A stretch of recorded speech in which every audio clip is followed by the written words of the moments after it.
We've all heard of humans climbing trees, but how many of us have ever heard of dogmen climbing trees? I don't think they can.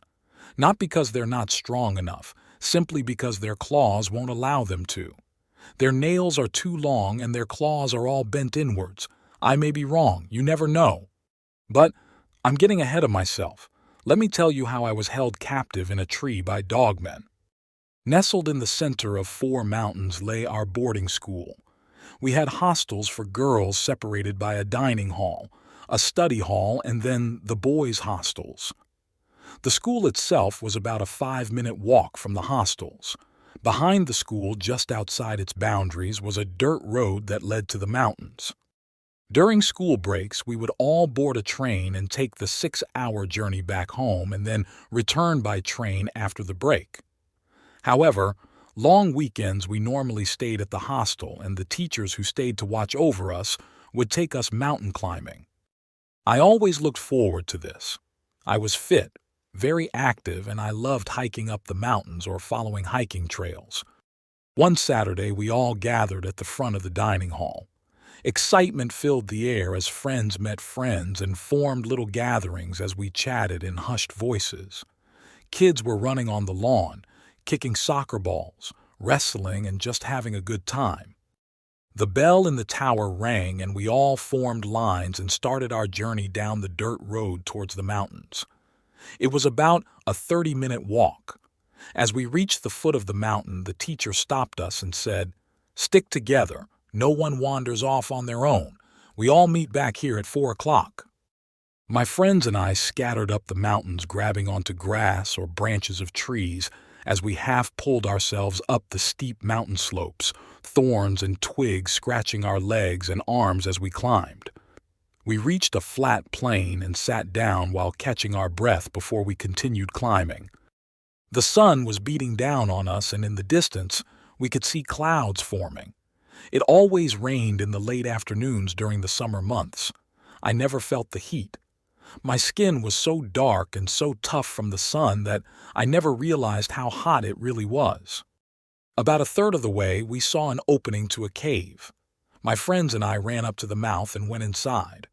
It was dark and smelt of wet dog.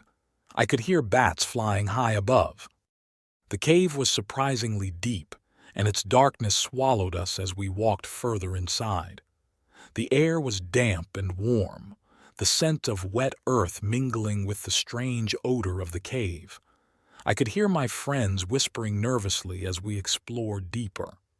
The beam of our flashlights shining across the uneven walls, revealing the eerie shapes and shadows.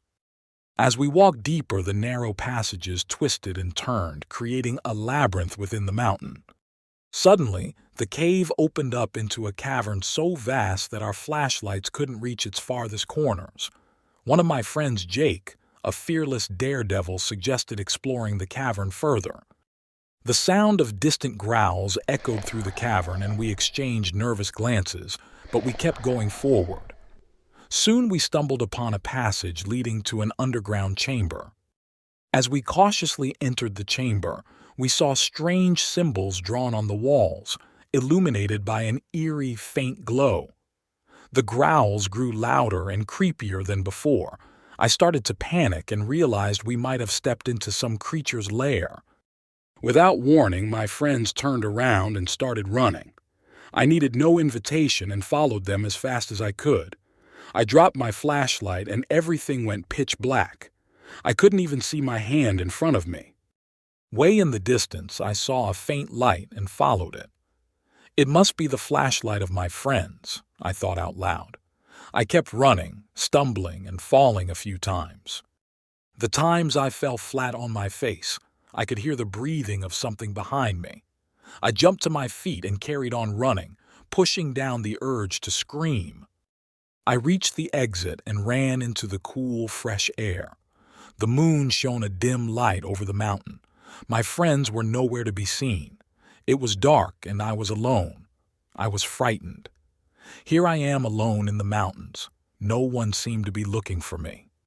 I ran to the bark of a tree and started climbing upward. I continued till I reached the highest branch, gasping for breath. In the dim light, I caught a glimpse of them. creatures with hulking, dog-like features, standing on two legs, their eyes glowing red. They had patches of fur and huge muscles on their arms and legs. The creature's long claws scraped against the bark of the tree. They were trying to climb up. The legends were true. Dogmen. Fear paralyzed me as the dogmen circled, their growls echoing through the dark night. I was trapped, surrounded by dogmen. The dogmen closed in, their eyes fixed on me with an unsettling intensity. In the distance, I could hear monkeys screaming. I don't know if the dogman or the monkeys scared me the most. Mosquitoes buzzed around me, sucking the blood from my arms and legs. I waved my arms, trying to get them away, and all the while, the dogmen were clawing at the tree. One of the dogmen, larger and more imposing than the others, took a step forward.